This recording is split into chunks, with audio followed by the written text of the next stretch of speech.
both of them to see which one's going to actually grab the screw. If you use the 000 and you feel like it's jumping around, switch to the 00, otherwise you're going to strip the head. So there's 4 screws in this retaining plate. The 3 on the inside are the equal length, and the one closest to the outside is the long one.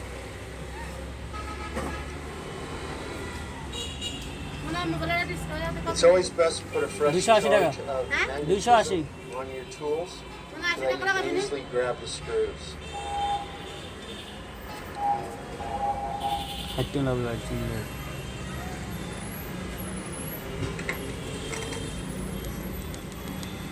going to grab the retaining plate, go ahead and remove it. Using a nylon spudger or an ESD safe pry tool, we're going to disconnect the battery. Now the safest place to go to the battery is between the shield plate here and the standoff screw. You come in here, get underneath, you can pop it right up. Fold it out of your way so your battery is disconnected. Next I'm going to come down at the lower edge closest to the loudspeaker and disconnect the LCD and digitizer flex cable, and then the home button and force touch flex cable.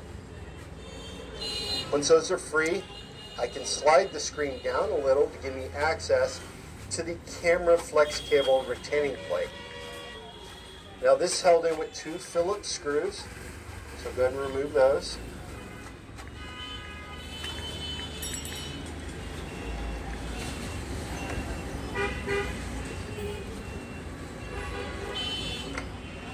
Grab the retaining plate and set it aside.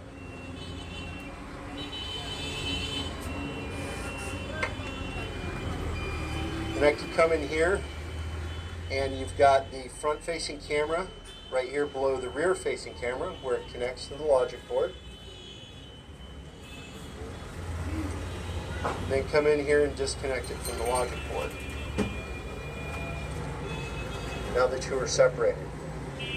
While this is open, go ahead and take a plastic pry tool on the inside of the frame here and pick off any remaining adhesive that might be left over.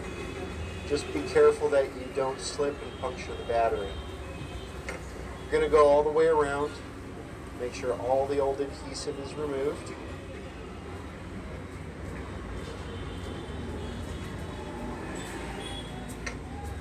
I'm going to set the frame aside. Now there's quite a few components that have to be transferred from the original display assembly to the new display assembly. Now go ahead and start up here at the ear speaker retaining bracket. It's held in with 3 Phillips screws. Go ahead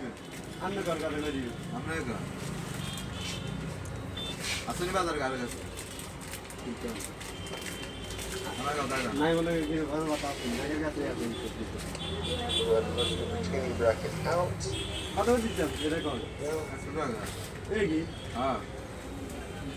Now you've got the front facing camera, which I'll just move away. And then there's 2 Phillips screws holding the ear speaker to the bezel. So I'll go ahead and remove those 2 Phillips screws. Then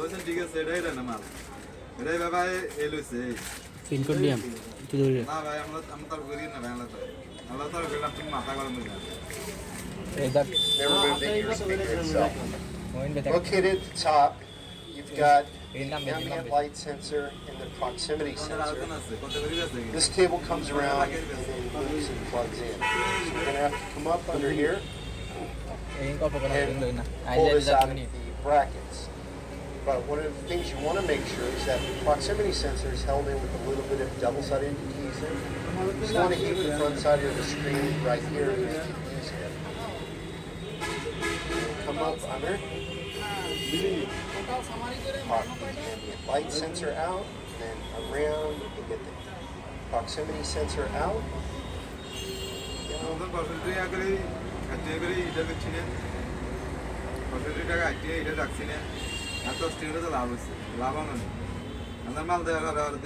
take this cable and very gently rotate it around so that you can see it. You've got the microphone and then the ear speaker contacts. Now the microphone is held in with a double-sided adhesive, and then the contacts for the ear speaker are also held to the bezel with double-sided adhesive. Now there's two ways of actually getting this out. One way would be to remove the screw and bring the whole bracket up. That takes a risk of breaking contacts down here next to the bezel, so I wouldn't recommend that. What I would do is take my iFlex, come up underneath the microphone. So I'm going to slip it between the bezel edge here, right along here, and the flex cable at a 90-degree angle. And then just sort of down so that it gets underneath the microphone and breaks it free.